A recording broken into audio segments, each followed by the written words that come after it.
आनंद जी महाराज की।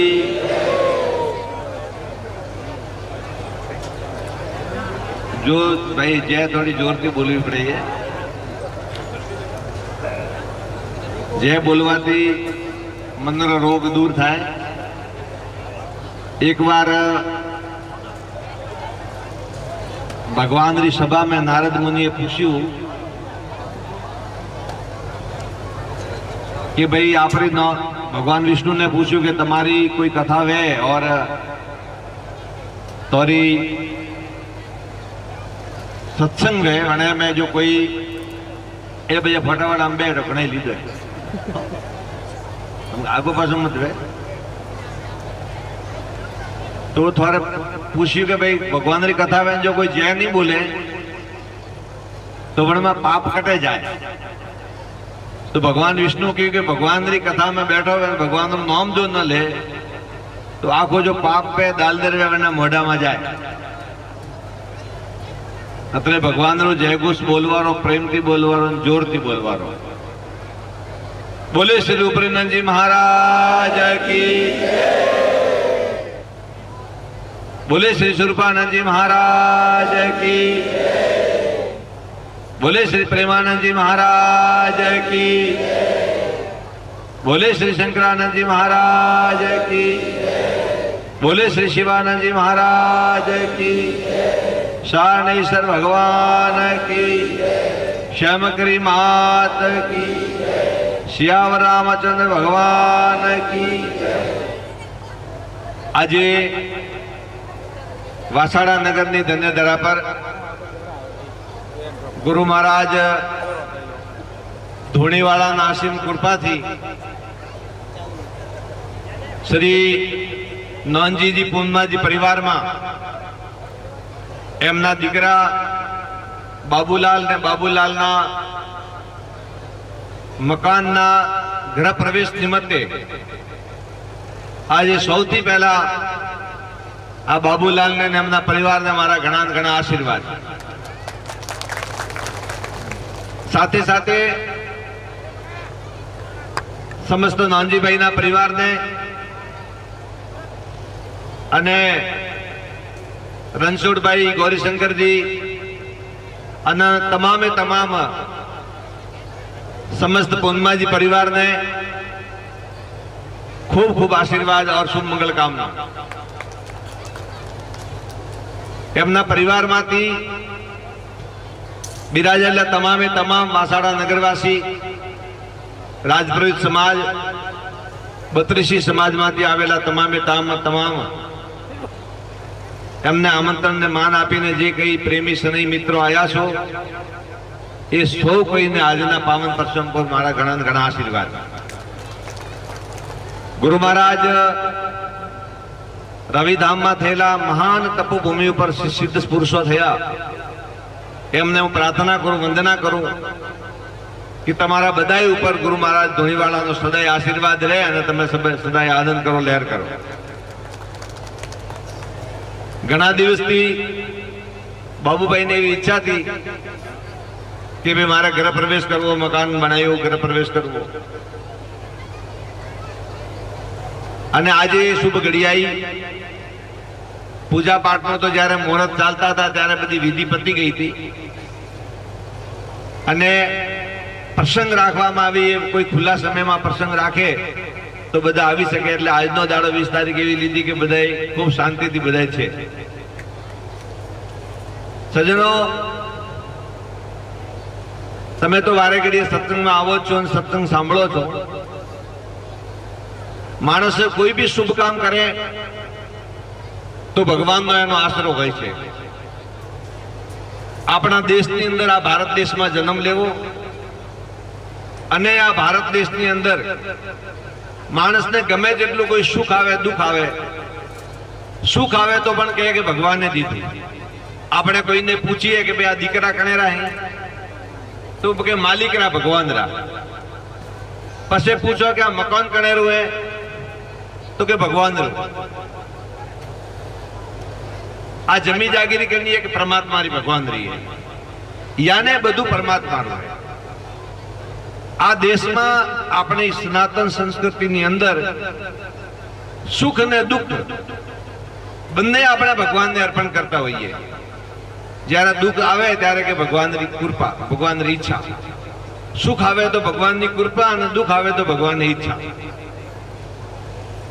માણસના જીવનનું ચક્ર ક્યારે ફરી જાય એનું કોઈ નક્કી નથી હોતું. માણસના જીવનમાં સુખ છે તો યાદ રાખજો, ચક્ર ફરશે અને દુઃખ આવશે. સદાય સુખ રહેતું નથી. સુખ છે તો દુઃખ આવશે, આવશે, આવશે ને આવશે. તૈયારી રાખજો.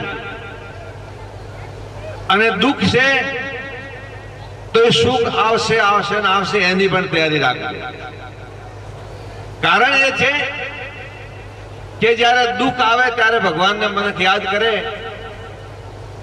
અને સુખ આવે ત્યારે ભૂલી જાય. તો સુખ આવે ત્યારે જો ભૂલી જાય તો સમજો કે પાછી દુઃખ આવવાની તૈયારી થઈ ગઈ.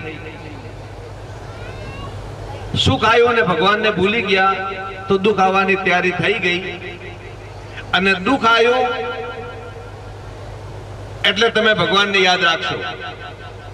એટલે તમે ભગવાનને યાદ રાખશો તો એ યાદ રાખજો કે સુખ આવશે, આવશે ને આવશે. सुख में और दुख में संत पुरुषे कहू है कि दुख में स्मरण सब करे, सुख में करे न कोई. બધા દુઃખ આવે ને ત્યારે આપણે ભગવાનનું નામ લેવા માંડીએ. કંઈક પણ તકલીફ આવે એટલે આપણે ભગવાનને યાદ કરીએ, કુલ દેવતાને યાદ કરીએ, ધોણીવાળા ગુરુ મહારાજને યાદ કરીએ, ગામમાં કોઈ દેવ હોય તો યાદ કરીએ. જ્યારે દુઃખ આવે ત્યારે આપણે ભગવાન યાદ કરીએ. પણ જ્યારે સુખ આવે ત્યારે માણસ ભગવાનને ભૂલી જાય છે, ભગવાનને યાદ નથી કરતો. ત્યારે એને એમ લાગે કે હું છું ભગવાન, ક્યાં છે ભગવાન? સુખ આવે ત્યારે એને એમ લાગે ક્યાં છે ભગવાન, હું છું ભગવાન.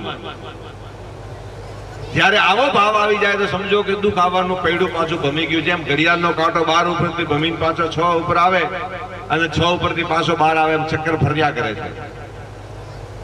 तो दुख में स्मरण सब करे, सुख में करे न कोई. जो कोई दुख में स्मरण, सुख में स्मरण करे तो दुख काहे को होय. तो दुख आवતું નથી. પણ યાદ રાખજો, દુઃખમાં છો તો સુખ આવશે અને સુખમાં છો તો દુઃખ આવશે. પણ એક નામ યાદ રાખજો, ભગવાનનું નામ છે એ તમારા સાથે સદાય રહેશે. એમાં ક્યારે ભૂલ પડે નહીં. એ તમારી સાથે જ રહેવાનું છે. તમે માનો તોય સાથે રહેવાનું છે ને ન માનો તોય સાથે રહેવાનું છે. સમયનો ચક્કર ક્યારે ફરી જાય એનું કોઈ નક્કી નથી હોતું. આપણા ભારત દેશમાંથી ઘણા વર્ષો પહેલા જ્યારે અંગ્રેજોનું શાસન હતું ત્યારે અહીંથી લોકો દક્ષિણ આફ્રિકા ગયા હતા. ગુજરાતના અને ભારતના ઘણા લોકો દક્ષિણ આફ્રિકાની અંદર જઈ ત્યાં એક યુગાન્ડા નામનો દેશ છે, એ યુગાન્ડામાં ગયા. અને ત્યાં ગાડી આપણે કેમ મુંબઈની અંદર, સુરતની અંદર કમાઈએ, ધંધો કરીએ, એ રીતે ત્યાં લોકોએ ધંધો કર્યો, સારો વસવાટ કર્યો. અને યુગાન્ડા દેશ એવો કે ત્યાં ગાડી બહુ પાક થાય, હદ વગરનો પાક થાય. તમે માથું કહેવામાં આવે કે તમે માથું કાપીને મૂકી દો તો ઉગી જાય, એવું ત્યાંની ભૂમિ પર તે કહેવામાં આવે છે. આપણે એની મહેનતી કોમ યુગાન્ડા ગઈ. યુગાન્ડા જઈ અને ત્યાં બહુ મહેનત મજૂરી કરી, મકાનો રાખ્યા, ખેતરો રાખ્યા, બાગ બગીચા રાખ્યા. ધીરે ધીરે ધીરે કરતા કરતા કરતા કરતા ઘણો બધો એ દેશ ઉપર અંદરની સંપત્તિ રાખી દીધી ને ઘણા બધા આગળ નીકળી ગયા. લોકોના ઘરે મોટા મોટા બંગલા, મોટા મોટા ફાર્મ હાઉસ, મોટા મોટા ખેતરો, મોટા મોટા શોરૂમ, મોલ. અને કુદરતી સંસાધન ત્યાં ગાડી હીરા નીકળે, પથ્થર નીકળે, સોનું નીકળે, ચાંદી નીકળે, બધી કુદરતી ધાતુ નીકળે. એના ઉપર પણ એ લોકોનો કબજો થઈ ગયો, આપણા અહીંના ગયેલા માણસો. ત્યાં એવું થયું કે જ્યારે આ લોકોનો કબજો થયો ત્યારે એક રાષ્ટ્રપતિ આવ્યો, મગજનો સટકેલો. એનું નામ હતું ઈદી અમીન. એ ઈદી અમીન જે રાષ્ટ્રપતિ હતો ત્યાંનો યુગાન્ડાનો, એ નરપક્ષી માણસ હતો. માણસોને મારીને ખાઈ જતો. જો એને ગમતું કોઈ માણસ એને મારી નાખતો ને એનું મોઢું કાપી અને ફ્રીજમાં ઘણા દાડા સુધી મૂકી રાખતો, એનું માંસ ફ્રીજમાં રાખતો. અને ઘણા લોકોને ખાઈ ગયો. રાષ્ટ્રપતિ યુગાન્ડા દેશનો. આ બધા ભણેલા ગણેલા ઇતિહાસમાં જેને રસ છે એ લોકોને ખબર હશે. એ યુગાન્ડાનો રાષ્ટ્રપતિ માણસને ખાઈ જતો.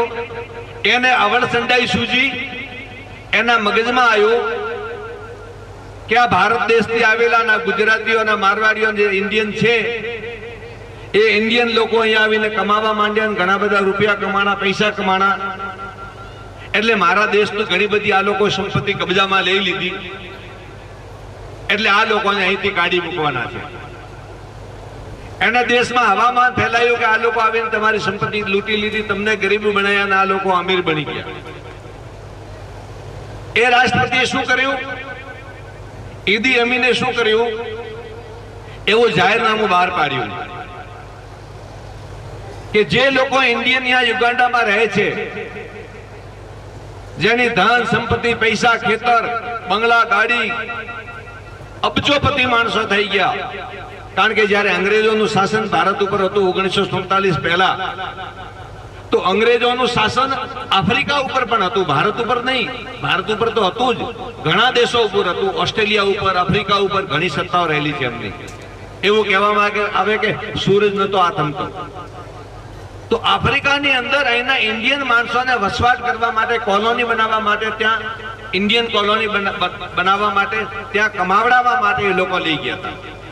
અને એ લોકો ત્યાં જઈને વસવાટ કરી નાખ્યો. હવે રાષ્ટ્રપતિને લાગ્યું કે આખા દેશની સંપત્તિ આપણે પાછી કેમ લેવી, અને એ લોકોને તગેડી મૂકો, કાઢી મૂકો. સમયનો ચક્ર કેવું ફરે છે તમે જુઓ.